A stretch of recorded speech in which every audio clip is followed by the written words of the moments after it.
Hello from the view from under the bus. We want to welcome back Sean. He took a week off. You look refreshed, Sean. Hope you had a good time.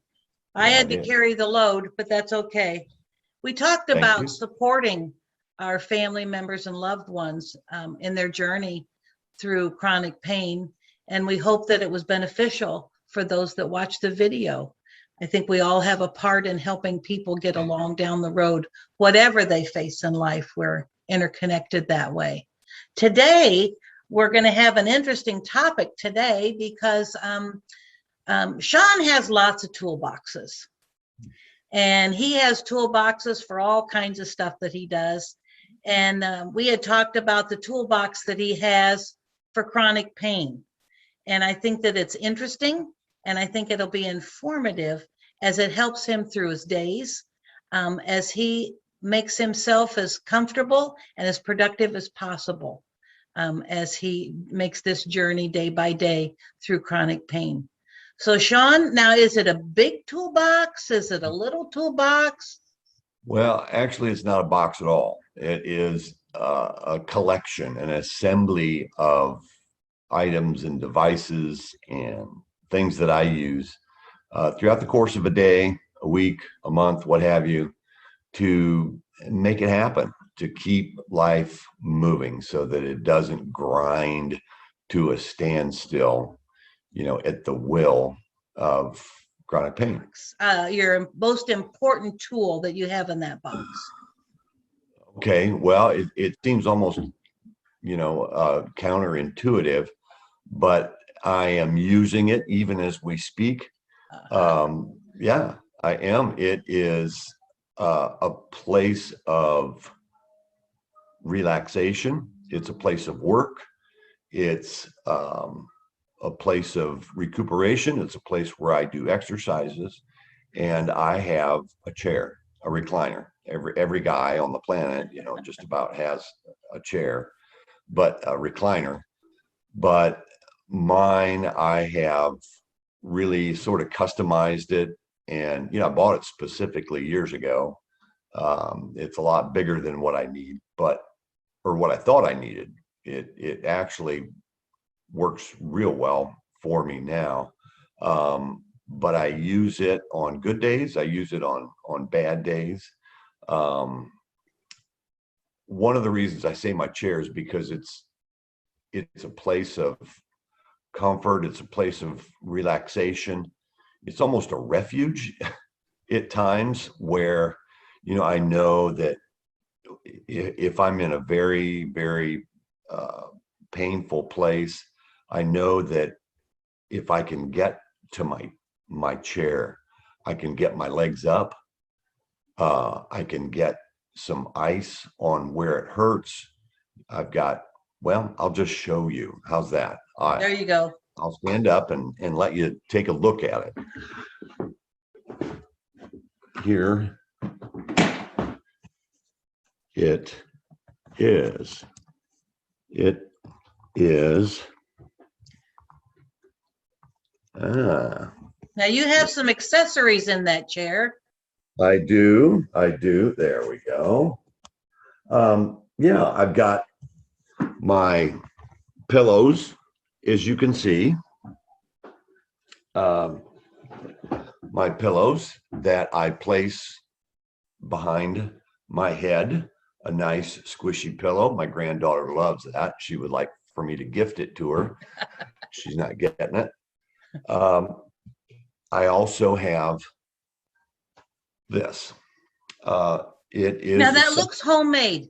It is, but it was actually recommended to me. The tennis balls that are inside were gifted to me by one of the PT people that I use, and she told me to do this.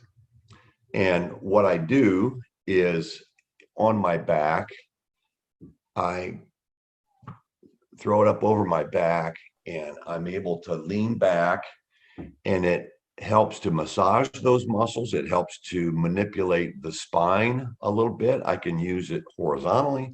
I can use it vertically. I can use it directly on the spine. I can use it to either side. So very, very useful piece there. The other thing that I have talked about in other videos is ice, how I'm such a huge proponent of ice. And what I mean by ice is not go down to the gas station and buy a bag of ice. Because if you try to do that, you're going to end up one of the soggy bottom boys.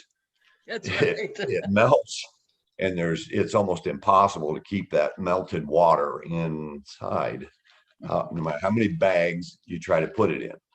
This is the blue one is, I think I got it at CVS or Walgreens, and I'm not even sure well, maybe that's what it's for, is for therapeutic use. And I also put in there, that's for like the shipping of medical supplies or something that is temperature sensitive. So I put those two together and I keep them in the freezer. I've got about half a dozen of them in there, so that if I'm in a continual painful place, I can rotate those around. And of course, they say to wrap it in a towel so it doesn't, harm your skin. But that has always sounded so ridiculous to me, because the last thing I'm concerned about is my skin when I'm in a painful condition.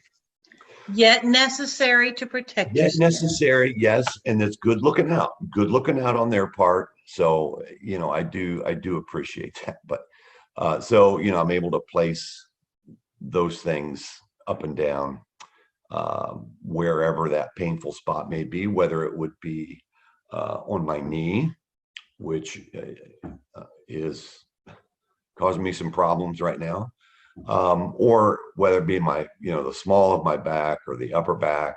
And with the pillows, like I said, the chair is like a place of refuge.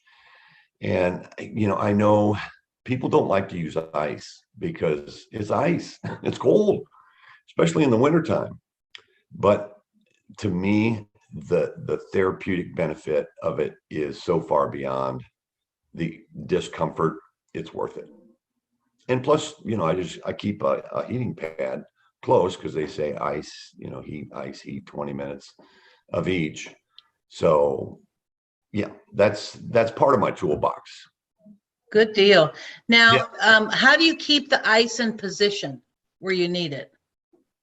Well, that can be a bit of frustration. I did have a lot of trouble with that, but I had a very dear person that put together like a packet for me that had pouches in it.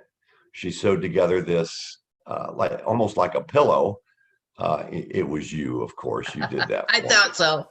Yeah, you did that for me years ago, and I still use it. I still use it when I get in those painful places. And if you've got somebody that can do that, that's great.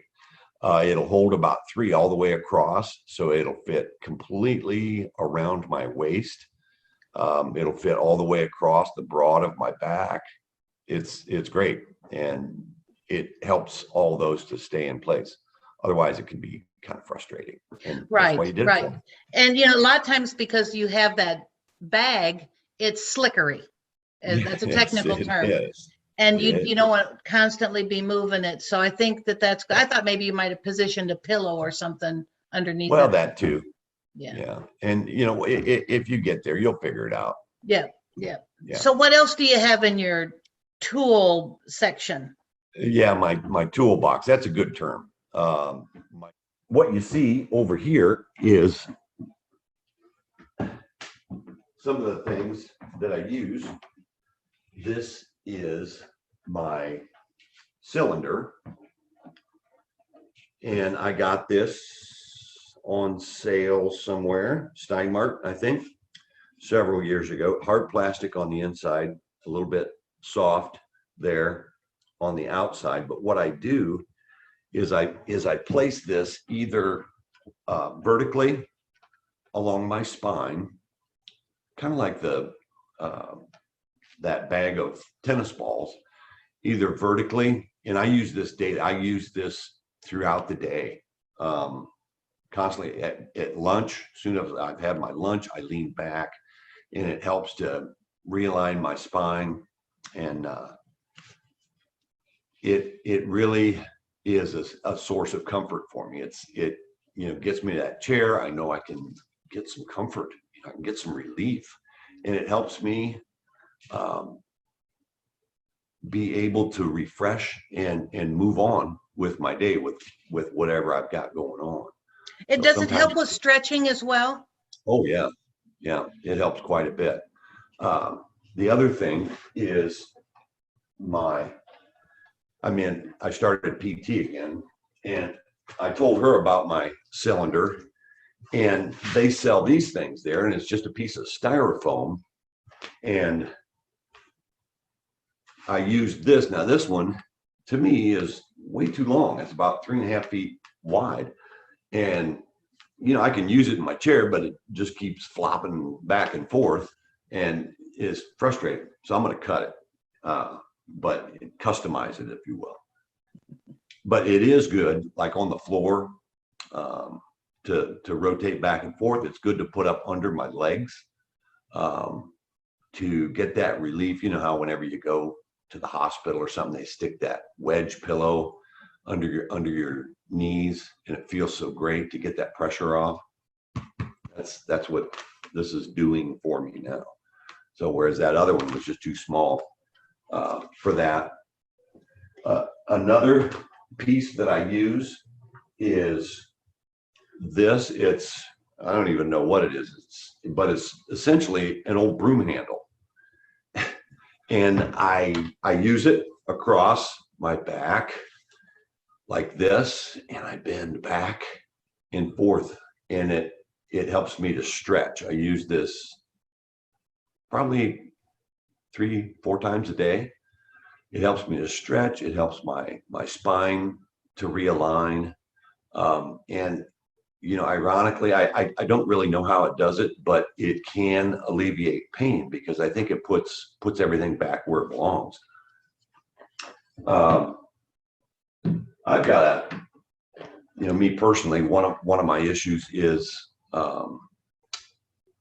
somewhere along the years, and I don't know exactly how, but my legs became uneven length. And I think it has something to do with my spine. It might have been a knee replacement, hip replacement. I don't know. Anyway, I use these shoe inserts, and I've got, probably a dozen of these different kinds. I buy the good ones, and I buy the cheap ones, the felt ones, but I have to use these in one side to equal out the leg length. And on the other side, what I'll do is, because I have one bowed leg, I'll cut it. Anyway, the point is I customize these so that I can walk, so that I can keep going, so that it stops the pain in my hips. It, helps the pain in my spine, because it keeps things where it belongs to.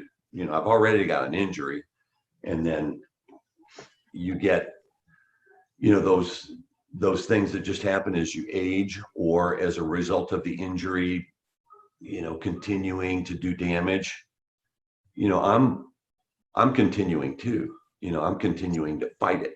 I'm not going to let it keep driving me further and further toward the isolation and, just grinding to a halt. Not going to allow. I have a question here. Sure, go ahead. Your stretching pole, your twisting pole, your orthotics, those have all been, your doctors and your PT and all people are aware of what you're doing, and they're all pretty much sanctioned by them. Yes. So that it's not something that you've gone off on your own to do. It's right. Everybody's been involved with these things that you are implementing in your toolbox. Yeah. And oh boy, that's a good question, because whatever, somebody else's injury might be, that could be the worst thing. Exactly. This is just what I've done to address my particular issues.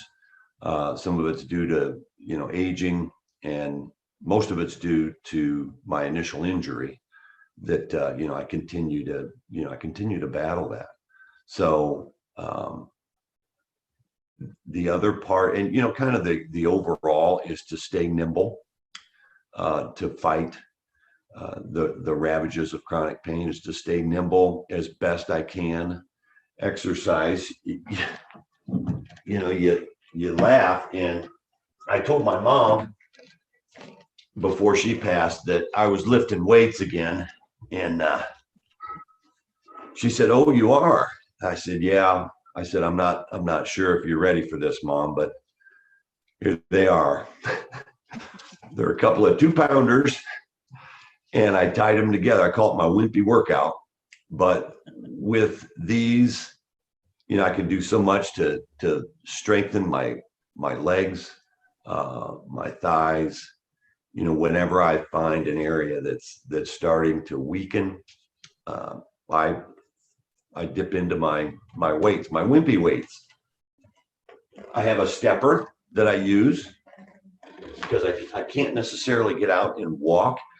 And, if I start to go walk and I get, half a mile down the road, and I'm in a terrible, painful situation all of a sudden, because it can come on quite suddenly. I'm stuck. I've got to call, and it's ridiculous. It's embarrassing. Really hurts my pride.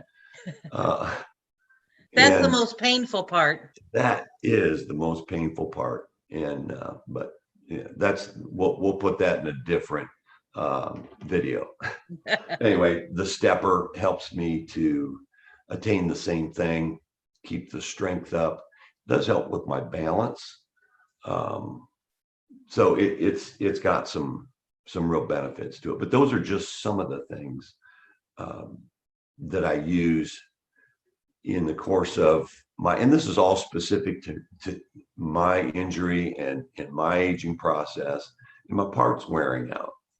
And, I would encourage others to think outside of the box and to try to give others ideas. Please respond, give us an idea as to maybe what you're doing, what you're thinking about doing. But always check with your doctor, make sure that it's going to be okay, that it's not going to cause more damage.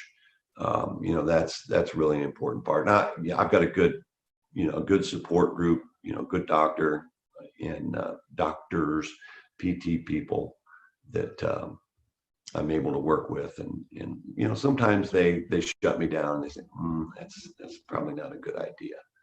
So, again, hurts my pride, but I can deal with that because I need to let them do their job. That's their training. So I need to let them fix me as best they can. And I think the thing that that's important here is you've taken their recommendations to heart and you followed them. Yeah, as far as you're going back to PT when you need it, or yes. When they recommended getting that cylinder, trying it out. I mean, it's oftentimes when we are ill or in chronic. You gonna sit back down? Yes. It's gonna be hard on your knee. Yeah. I think when we take on the recommendations of the PT people, that we're looking at, they want the results to be good because it does reflect on them. But I think sometimes if we don't understand the principles of why we're having to put a cylinder under our knees, it may not seem reasonable to us, but maybe we should try, because we'll see how that, maybe it is effective and it surprises us. Or we can take that and say, look, I was diligent in trying it and it just didn't work. Do you have something else? Yeah. That's a great point, because, some of the things that they've had me do in the past, have caused more pain, have not worked. Not very many though, really. For the most part, I've been very fortunate with my PT people. They get very encouraged when they find somebody that, understands that, going to PT appointments is not to fix the situation. It's to show me how to deal with the situation in an ongoing fashion, how to do it at home, which, you know, it's like homework, I guess. But it's, if I let them do their job and show me, I'm better off. You know, I really am. So yeah, I work as closely and as coordination with them as I possibly can. Now, other than just some apparatuses that you have, or some, those things around your chair, what else do you have in your toolbox that might surprise people? Well, one thing I do want to touch on is medication can really mess with your sleep. You know, and even age, you know, you just sleep less. So I started using a CPAP machine at, at your insistence. As a matter of fact, you encouraged me in that. Yet again, I've got a good sister, guys. But Bossy. I'm bossy. That's well, that too. I've learned to filter somewhat. But I use a CPAP machine. It helps me tremendously. I fall asleep right away when I put it on. It allows me to get 6 to 8 hours of sleep at night, and you know, at least I've got that part covered. How did the CPAP address or help you with your pain? Well, what was going on is, you know, I wasn't sleeping and I was exhausted, and chronic pain is always there. It's always taking a toll. It's always taking a bite. It wants it all. You know, as I've stated before. And how it helps is it allows me to regenerate and refresh, so that I've got a full tank in the morning, so that, you know, I can start the battle all over again. You know, we all go out and slay dragons every day in a way, and this is my dragon to slay.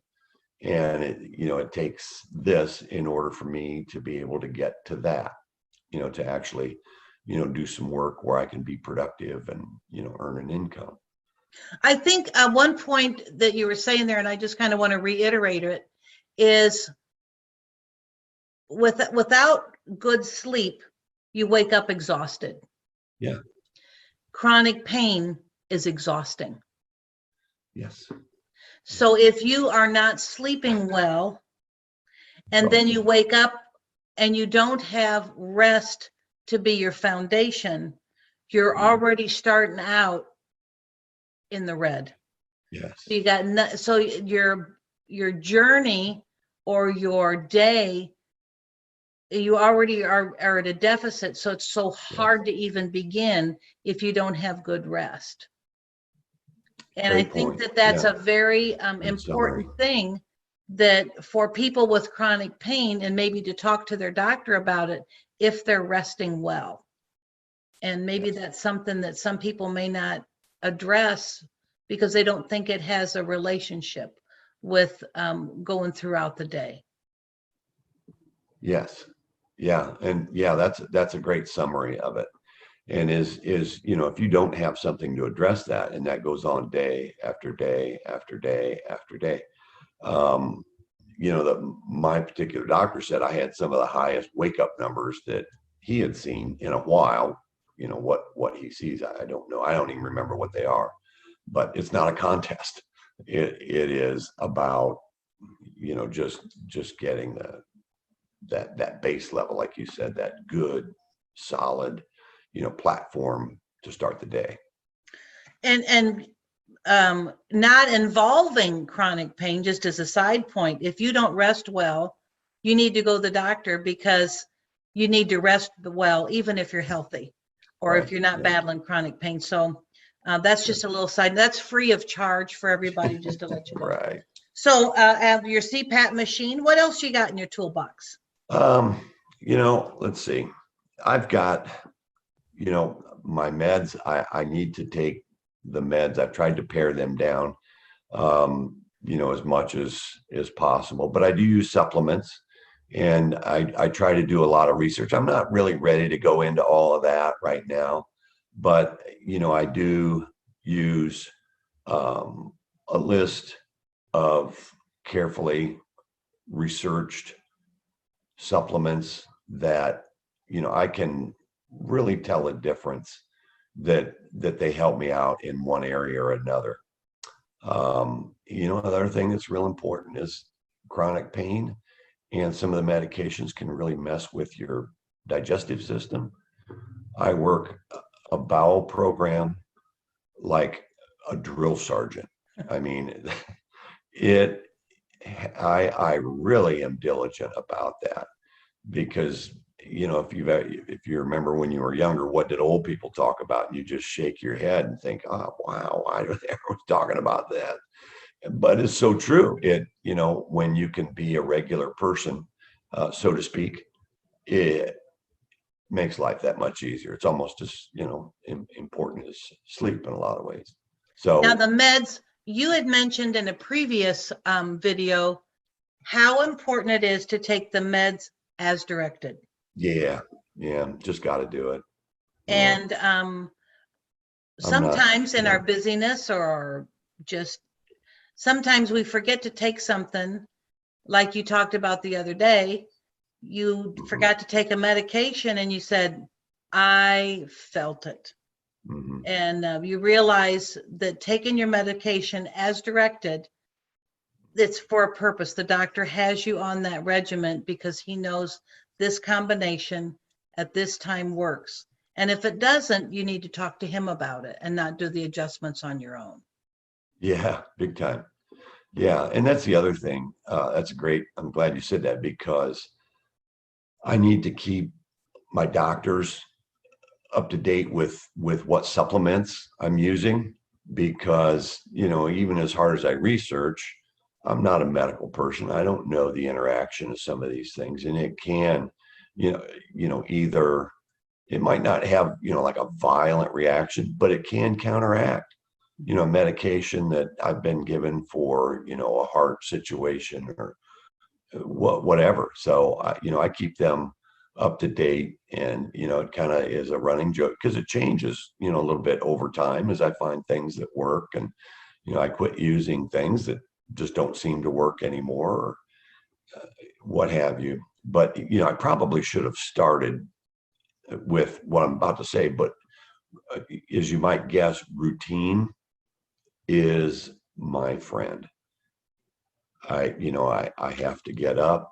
It takes me about 2 hours in the morning of doing my stretches, doing my exercises, doing my evaluation, because every day I wake up, excuse me, my body can be completely different.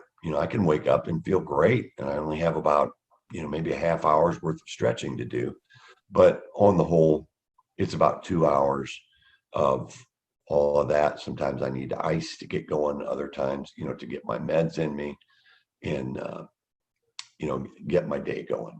But sometimes those days just don't happen. I just can't get past it. And to recognize it, where you try, and if you see that you're having a struggling day, yes. What do you do? You have a protocol for that as well. I do. I try to break it into like 1 hour. It kind of depends on where I am, but 1 hour to 2 hour segments where I give myself permission to relax, to get my feet up, let that blood flow back, get my heart working as minimal as possible, just allow my body to relax, put ice where I need ice, my tennis balls, whatever the situation may be. In about an hour, I'll get up and I'll try it again. I try to get going again. And sometimes I only make it about 10 minutes, and I can feel it pouring back on. But there are those days where we have things that we have to get done, and I only get it done in 10, 20, 30 1-hour segments. And I need to keep coming back to that, my refuge, my resting place, to get refueled so I can get back out there and try it again. I do that probably till 2 or 3 o'clock in the afternoon. Honestly, if I haven't made it by then, I'm going to give myself permission that this day is not going to be as productive as what I wanted it to be. But there are still things that I can do. Now, I want to stop you there. I think you made a very important statement. You gave yourself permission. Yeah. Oh boy. You did not that you said, oh, I'm going to fall in a pit of despair. You gave yourself permission to recognize where your body was at. Making several attempts, using your protocol, using everything that you're doing, but yet you didn't give up because you kept trying. And I think that that's an important facet of giving yourself permission to try again, rest again, try again in your process, because that way you're not beating yourself up. You're not tearing yourself down. And you had mentioned before in a video about self-talk. Yes. And recognizing that I'll try again in just a minute or in just a little while. Yes. And I think that's very, very powerful. Yeah. Yeah, it is. And it's really hard to do in a way. It's really taken me a long time to get to that point where I can actually give myself permission to not have the day that I had planned. But like I said, there's still things that I can do. I make my phone calls. I buy things at auction. And, everything's online auction anymore, especially with COVID, which really helped me quite a bit. But then I still need to go pick it up. But yeah, I can do all of those things. And, sometimes, I pray for my grandkids, I pray for my family. I told you I'm a man of faith. I try to. And what that helps me to do is what we touched on once before, is to get outside of myself, because this pain just, constantly wants to drive me in. Look at this. Oh, feel that. And I need to quit going there. And that's one way that, I can reach out and get outside of myself, concern myself with others. I'm not necessarily in conversation with them, but I am completely outside of what's going on with me at the minute. And that's crucial. It really is. I think that what you're talking about is you're adjusting your goals for the day. Yeah. Yeah. Have to remain fluid. Yeah. And I think you talked about your chair being so important. Yeah. You take a look at your chair. I can't get out of my chair today, but in my chair, I can review online items. I can do my bookkeeping. I can address what other issues from my chair. Right. I can, I think one phrase that we coined together was your chair prayer day, where you utilize the time that you have to pray for specific needs and family things.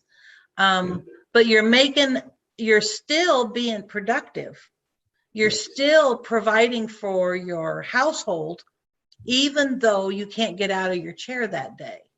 It just means that I didn't do that today. It can wait another day, but I'm still being productive and giving yourself permission again to make that adjustment given where you're at.